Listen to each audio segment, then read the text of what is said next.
Hello all, I wanted to present you a little therapy idea that I came up with while chatting with a student the other day. We were talking about data collection with past tense, both regular and irregular, and then other students had chatted with me this week about how do you take data without really messing with the flow of your session. And this idea popped in my head, so I thought it would be a good idea to share it. So let's say you're doing a literacy-based approach to therapy, and for this one I picked The Cat in the Hat. It was the first book I pulled off the shelf, but you of course can do this with any book that you would want to. So what I've done is a little bit of prep work, so you can see all my little post-its up here. And I've gone through the book and I've looked at where some regular and irregular past tense words could exist. So for this particular example, I'm not going to necessarily read the book word for word, especially not Dr. Seuss books because they're kind of lengthy. So you can just kind of paraphrase. So the book would be turned this way towards you so that the kid would be looking at the book. And so what I have done is I've gone through, and as you can see on this very first page, I have this post-it that says sat. So that word could potentially appear on this page. So what I would do is I would tell the student like, oh, look, Sally and I, we were sitting and watching the rain. So what did we do? We watched the rain while and you kind of pause and you give the student an opportunity to say the word sat.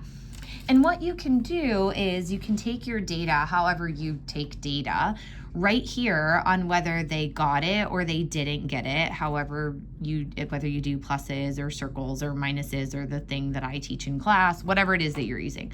But you take your data right here on the Post-it. You move to the next one, you're talking about the picture, you're talking about the fish sleeping, you're talking about it raining, and then you give the child an opportunity to say slept and rained, and then you can give them that plus, minus, whatever it is that you're using, and then move on to the next page, and here you can say the fish was jumping when they heard the bump, so what did the fish do? The fish jumped. So the kid gets it or they don't get it. Same here, we can talk about the cat walking in the door. So the cat is opening in the door and walking in the door. So what did the cat do? The cat opened the door and walked in the door. So did the kid get it or not get it?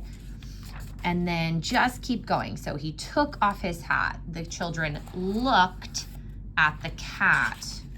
And then on this particular page, the cat put the fish on top. When I'm completely finished with my book, I can just close the book, set it aside, and move on with therapy. But then when it's time to do my data analysis, all I have to do is pull my pink ones out. My pink ones are all my irregular. My orange ones are all my regular verbs, and all my data is right there. So just something quick that might be helpful, and I hope you enjoyed it, and maybe somebody can use it. If you do, let me know how it goes.